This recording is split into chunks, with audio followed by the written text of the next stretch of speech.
Priest. Our main protagonist walks inside of a building where two Lambos are parked. He is immediately seen by a rapper called Liddy who walks downstairs as if to meet him, but instead, Liddy just walks past Priest without acknowledging his presence. He goes straight to one of the Lambos and turns the volume of the music playing up. Without hesitation, Priest walks and switches off the music entirely. Liddy plus two other people pull out their guns as they walk to intimidate him, but Priest shows no fear. It turns out, Liddy owes Priest money and is acting tough to try and scare him, but his tactics failed. He humbles himself and acts nice to try to buy some time, but Priest is not there to play. He demands the keys to the Lambo until his money is paid. He walks off like a boss, leaving Liddy standing there in total shame. Priest is a drug dealer who started when he was just 11. He got so good at his job that he expanded all over the city without ever being arrested. On the other hand, a gang called Snow Patrol are in a strip club making it rain. They are famous for their unique dress code of only wearing white, hence the name Snow Patrol. They are led by a flamboyant man called Big Q who likes spending his money. Juju, a high-ranking member of Snow Patrol, sees a beautiful club promoter called Cynthia and approaches her. He tries to buy a dance from her, but she politely rejected his offer and walks away. Outside the club, Priest pulls up. He walks inside and immediately goes to his girlfriends Cynthia and Georgia and kisses them. Juju sees this and feels jealous. When Big Q sees Priest, he calls him over as they were competitors in the cocaine business but also friends. The jealous Juju is not happy of that friendship. He wanted to finish Priest and take over his business and probably his girls. Later that night, Priest walks out with one of his girlfriends, Georgia, and finds a drunk Juju lying on a Lambo smoking. They see a group of drunk girls acting a fool and they remember the olden times when they were broke. Priest kisses her goodnight and she leaves, leaving him behind. The whole time, Juju could not hide his spite. As Priest is walking away, Juju begins to throw insults towards him. He stands and walks towards Priest, spewing more insults. He tries to pull out a gun, but Priest quickly drops him on the ground. Other gang members jump in, but Priest fights back. As Priest is fighting with them, Juju stands up pointing his gun at him and shoots. The bullet misses him but strikes a girl behind who falls to the ground bleeding. Juju is quickly pushed into the car and they drive off from the crime scene. Priest runs over to check on the girl. He hands them a bunch of money and leaves as he could not allow himself to be involved in a shooting case. As he is driving home, something felt strange. That was not his first time being shot at, but this time, it felt different. After he gets home, he tries to get to bed but he is unable. He went to the roof for some alone time and to think. He had worked so hard to get there, and it could all be taken away from him by the stupidest thing. He wanted out off the game before his luck runs out. He drives and stops in a Chinese restaurant. There, his best friend and business partner, Eddie, is gambling. Eddie was a little bit more reckless as he even put cocaine on the table when all his money got finished. Priest calls Eddie to the side. He explains what had happened and told Eddie they needed to get out. They needed to retire while at the top before they watched themselves slowly turn into villains. But Eddie was not having it. The game had been so good to them and leaving such a lucrative business would be stupid. Priest had a better idea. They would do one last deal, one last score that will be so big that they would never lack money, and Eddie was in. Priest walks in a karate school where Scatter is training his students. Ever since childhood, Scatter had been a father figure to Priest and also his drug supplier. As they talk business, they have a friendly fight for old time's sake. Priest tries to convince Scatter to up his supply of coke, but Scatter is not having it. According to him, this is a reckless and a greedy move which would attract unwanted attention to them. Priest tries to beg but Scatter said no. On the other hand, Big Q is not a happy man. He is angry at Juju for shooting the girl outside the club, as he had to bribe both her and her parents for them not to snitch on them. He warns Juju against this reckless behavior as it costed him money and drives off. When Juju enter into the barber shop, two masked men suddenly jump in front of the shop and open fire. Several Snow Patrol members are hit but Juju miraculously is unharmed. They try to shoot back but the drive-by shooters drive off and escape. It was Fat Freddy, one of Priest's right-hand man. Priest and his partner Eddie follow Scatter from behind. As they wanted to know who his supplier was, he stops in El Paso, Texas and stands on the side of the road. The two keep a safe distance so as not to be seen by him. A black Maybach pulls over and Gonzalez gets out. He is the head of a Mexican drug cartel. After the meeting is over, the two part ways. It was now Priest's turn to make his move. He wanted to introduce himself to the kingpin in hopes of doing business together, that is if he is not killed. They follow Gonzalez from behind but they are very careful and keep a safe distance. He drives across the USA border into Mexico and the two have no choice but to follow him. Eddie is very skeptical of the idea of going into Mexico but they have to do what they have to do. They enter into a market where Gonzalez stops. Priest gets out of the car and quickly follow him on foot. For a second, he loses them. He quickly runs down an alleyway, but as soon as he makes a turn, he is pointed by a gun and kidnapped. When his blindfold is removed, he is inside Gonzalez's private jet, and as expected, Gonzalez is not amused by this move. He already knew who Priest was and that he worked under Scatter. He did not like this as it felt like a betrayal to Scatter.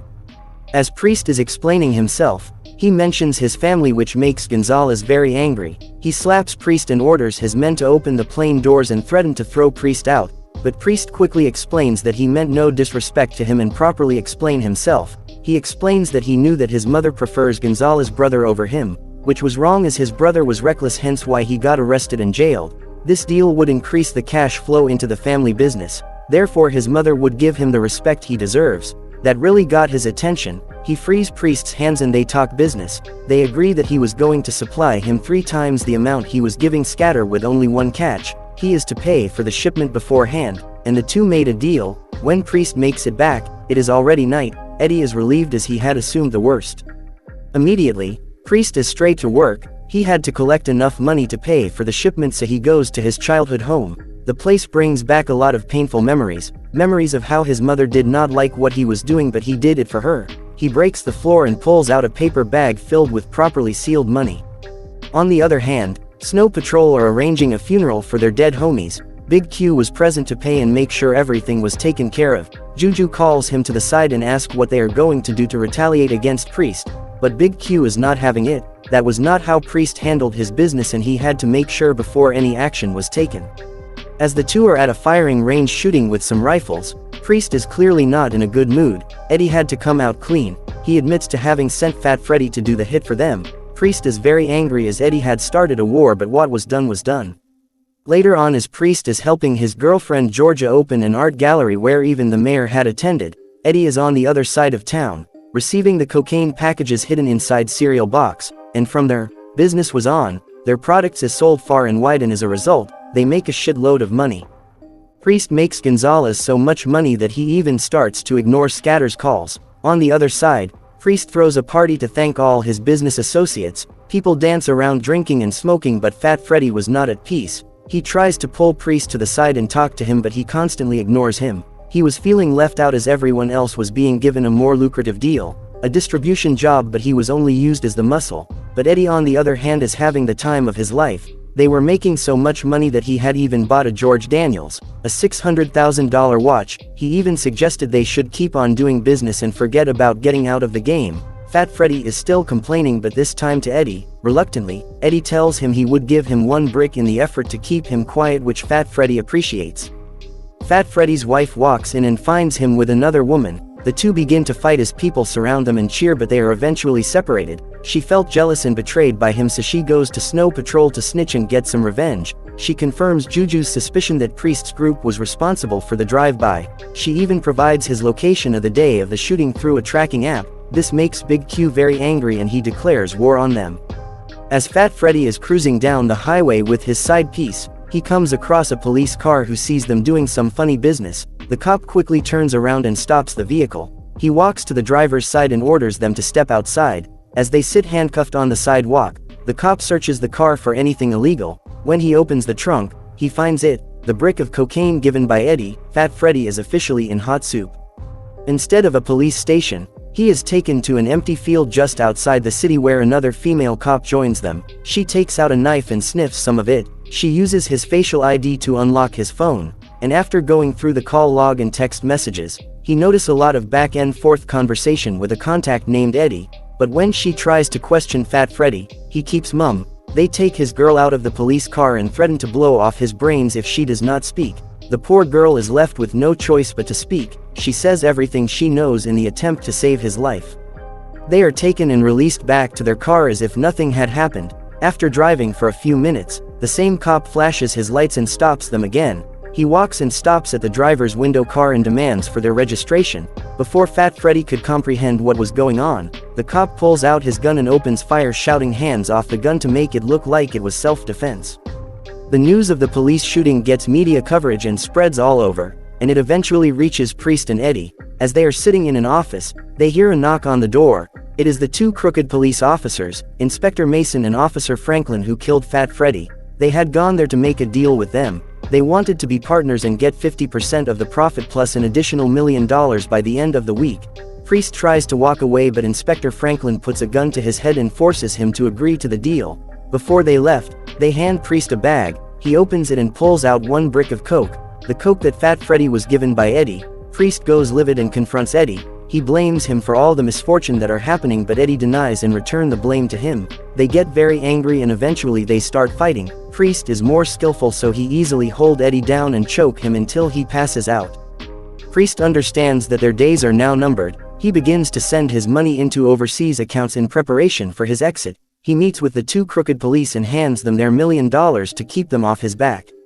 Scatter is also on to him. He had found out that Priest had gone behind his back and wanted some answers. He could not believe that the boy he took as his own son would try to outplay him. He felt like Priest was trying to push him out of the game. He remembers how he had met with him as a young child and immediately knew Priest was different. Though he could not admit it, he was proud of him. They finally arrive where Gonzalez was waiting. The cartel kingpin had had rumors that Priest was about to leave and abandon the business, and he did not like that. Priest is quick to deny the accusation, but surprisingly, Gonzalez believes him, and turn against Scatter and shoot him. He had recently found out that Scatter was stealing from him the whole time. Gonzalez liked how Priest conducted himself by avoiding unnecessary conflicts. He admits that he sees himself in Priest as he also avoided conflicts. He went even further and admits to have sent his own brother to prison, because he was reckless and his ways would bring the family business down. Before he left, he gave Priest very clear warning not to even think about leaving the game as he had permanently replaced Scatter. Priest begins to feel the pressure as his plans had started to fall apart. He went from one bad situation to an even worse one. The next day, him and Georgia drove to get Cynthia to escape as it had turned very dangerous. They went to the house where she was, but as they are about to leave, Snow Patrol burst through the door. They quickly run upstairs as they get shot at. Cynthia quickly picks a gun and begins firing back. Unfortunately, one of the gangsters shoots through the roof and she is hit. Priest and Georgia could only watch her bleed to death. Priest picks 2 bottles of alcohol and make a Molotov cocktail bomb. They throw them towards Juju and boxes them in. They take that opportunity to run outside and enter into their car, but Big Q was right behind them. Juju also enters into a car and they began to chase after Priest. Priest tries to escape, but Big Q in the Lambo was just close behind. He makes a sharp right turn, but when Juju tries to, his heavy car flips over and rolls several times. They enter into a park, but Big Q is still on their heels. Priest quickly comes up with a plan. He makes a sharp turn and Georgia shoots at Big Q, blocking his view, causing the car to hit a statue, blowing up. The two had managed to escape from Big Q, but they knew the chase was just beginning. But Priest is a die-hard and now more than ever was sure he needed to leave, so he comes up with a brilliant idea to help them escape. Eddie drives and surrenders himself to the Snow Patrol gang, who are now being led by Juju. As expected, his arrival is not received with open arms. He wants to join the Snow Patrol and in exchange he would show them where Priest was hiding. Juju, who had truly developed a hatred towards Priest, is more than happy and accepts the offer. That night, Eddie fulfills his promise. He takes them to the warehouse where they are to find Priest, but when they walk in, they are hit with floodlights, and in that confusion police burst inside and open fire. Juju tries to run through the back door, but he is shot by Inspector Mason. Eddie calls Priest to inform him it was done. Snow Patrol was no longer a problem. Priest goes to the incumbent mayor and shows him a video of him doing drugs with a couple of women. He offers to give him the video, but first he wanted a file to prove that Gonzalez was responsible for snitching and imprisonment of his brother. When the file lands on his mother's arms, the true head of the cartel, she cremates his own son alive for betraying and snitching on a family member. Priest had now taken the cartels off his back, and his only nightmare is the two crooked police. As Inspector Mason is talking to Priest and trying to extort him for more money for taking care of Snow Patrol, police cars pull up. They had been tipped that she was in possession of narcotics, and when they check her trunk, sure enough she had several bricks of cocaine and she is arrested. Now, the only problematic person left is Officer Franklin. He meets up with Priest expecting his money, but Priest had other ideas. He throws a bag to him, but when he checks inside, it is filled with papers. Priest punches him and he falls to the ground. He quickly takes his gun and threatens to shoot, but Franklin begs for forgiveness. Priest is not stupid enough to kill a cop, so he throws the gun away. The two square up and begin to fight. Priest quickly knocks him to the ground and snatch a baton from his belt. He then proceeds to beat him senseless, taking sweet revenge for the killing of Fat Freddy. After he is satisfied, he drives off, leaving Officer Franklin lying there with some few bones broken. And just like that, they escape to Montenegro, where they live their best lives. Eddie on the other hand stays behind, as escaping was never a part of his plan.